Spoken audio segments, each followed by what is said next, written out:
Olá pessoal, meu nome é Natália, sou professora de História e essa aula de agora é sobre a Era Vargas. No final dessa aula, você será capaz de compreender o que foi a Era Vargas, de conhecer todas as etapas desse período e também de saber quais foram as principais medidas políticas e também econômicas tomadas durante esse governo.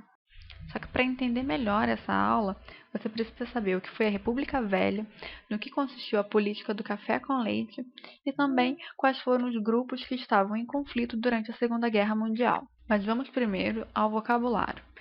Chefe de Estado é o maior representante de um Estado-nação. Ditadura é um governo em que os poderes do Estado estão concentrados nas mãos de um só homem. Interventores eram homens de confiança de Getúlio Vargas, nomeados para os governos estaduais. Substituição de importações. Produção interna de mercadorias que antes eram importadas. Revolução é a ruptura ou a mudança profunda com relação a uma ordem anterior, seja essa ordem econômica, política e ou cultural. Mas vamos relembrar de onde vem a Era Vargas. A gente pode dividir a história de duas partes, só para facilitar o nosso estudo. A gente tem a história geral e tem a história do Brasil. Era Vargas sai de História do Brasil, que é dividido no período colonial, no imperial e no republicano. O período republicano ele é dividido em República Velha, Era Vargas, que é a nossa aula, República Nova, Regime Militar e também Nova República. Você vai perceber que a nossa aula será baseada em diversos esquemas. E esses esquemas são construídos de acordo com o método EQUAR. Vocês vão ver como vai ser bem mais fácil compreender o conteúdo e também memorizá-lo. Então, a Era Vargas a gente pode dividir da seguinte forma. Primeiro, a gente sabe que ela começou em 1930 e termina em 1945. O seu chefe de Estado é o Getúlio Vargas. E a gente divide nas seguintes fases: o governo provisório, o governo constitucional e, por fim, o Estado Novo. Então, Era Vargas é a denominação que a gente dá para um período da história brasileira em que Getúlio Vargas assumiu a posição de chefe de Estado, adotando políticas trabalhistas. E ela começa em 1930 e termina em 1945. Agora nós vamos falar sobre o governo provisório, a primeira fase da Era Vargas. O governo provisório se inicia em seguida à Revolução de 1930. Nós podemos destacar as principais medidas, primeiramente políticas.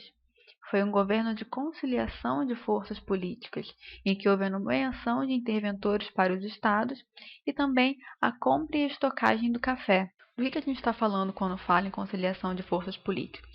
São das forças atuantes naquele período, que eram forças sociais, as oligarquias dissidentes, as classes médias e setores da burguesia.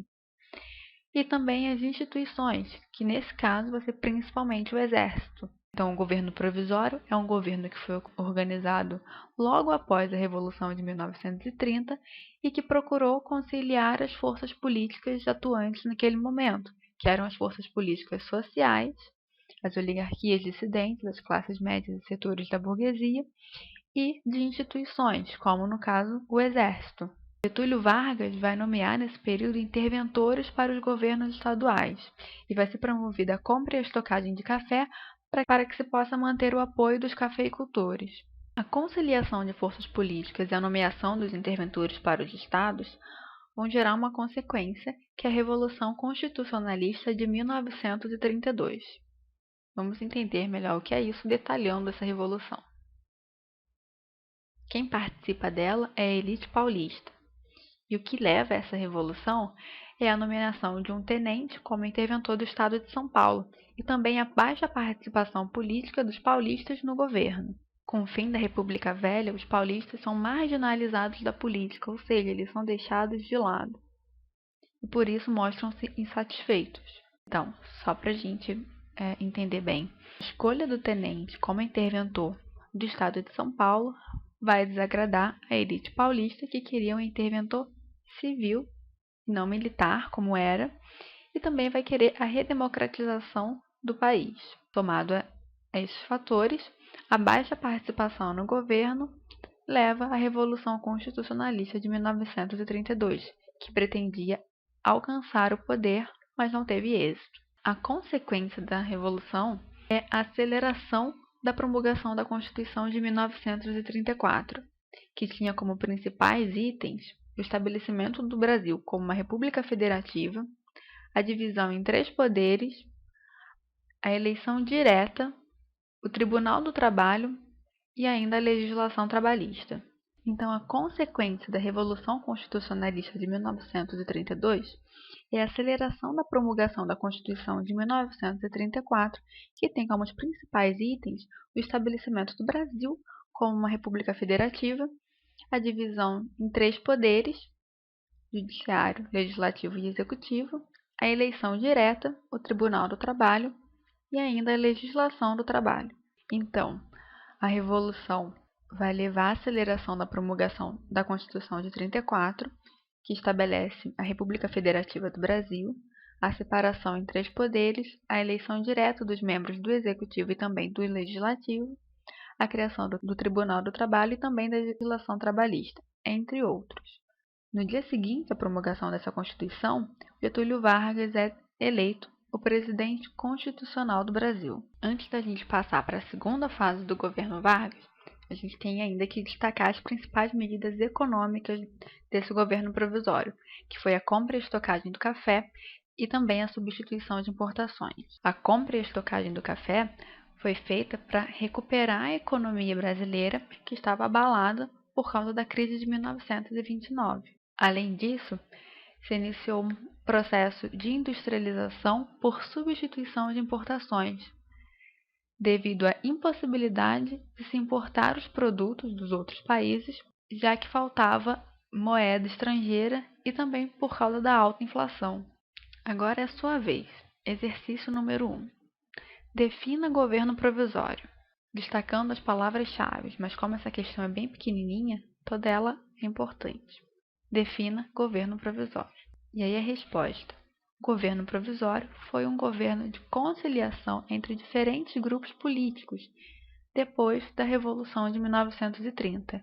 E foi um governo que adotou medidas que atendessem, então, o interesse de todos os envolvidos. Exercício número 2.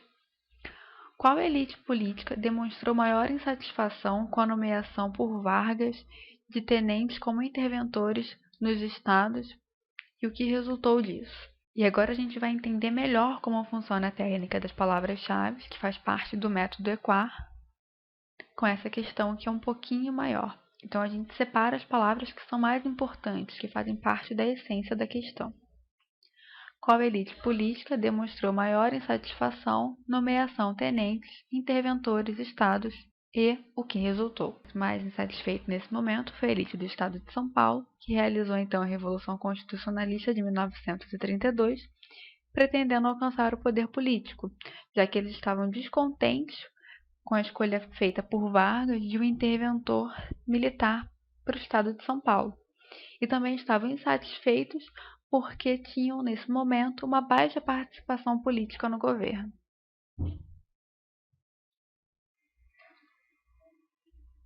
Exercício número 3. Quais foram as maiores conquistas do período denominado governo provisório? Destacando apenas a essência da questão, quais maiores conquistas governo provisório? A gente pode destacar o que dessas principais conquistas? Foi uma certa recuperação econômica. Só a gente lembrar que a economia do Brasil estava abalada pela crise de 1929, então a gente pode falar que foi uma recuperação econômica do Brasil através da compra e estocagem do café e também a substituição de importações.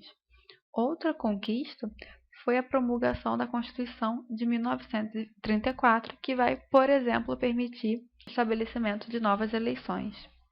E agora nós vamos começar a falar sobre a segunda fase do governo Vargas, que foi o governo constitucional. O governo constitucional vai de 1934 até 1937 e a principal característica desse momento é uma radicalização ideológica. O que causa essa radicalização ideológica? É a criação de grupos opostos, como a AIB, que é a Ação Integralista Brasileira, e a ANL, que é a Aliança Nacional Libertadora. Mas vamos aprofundar um pouco mais sobre essa criação de grupos opostos.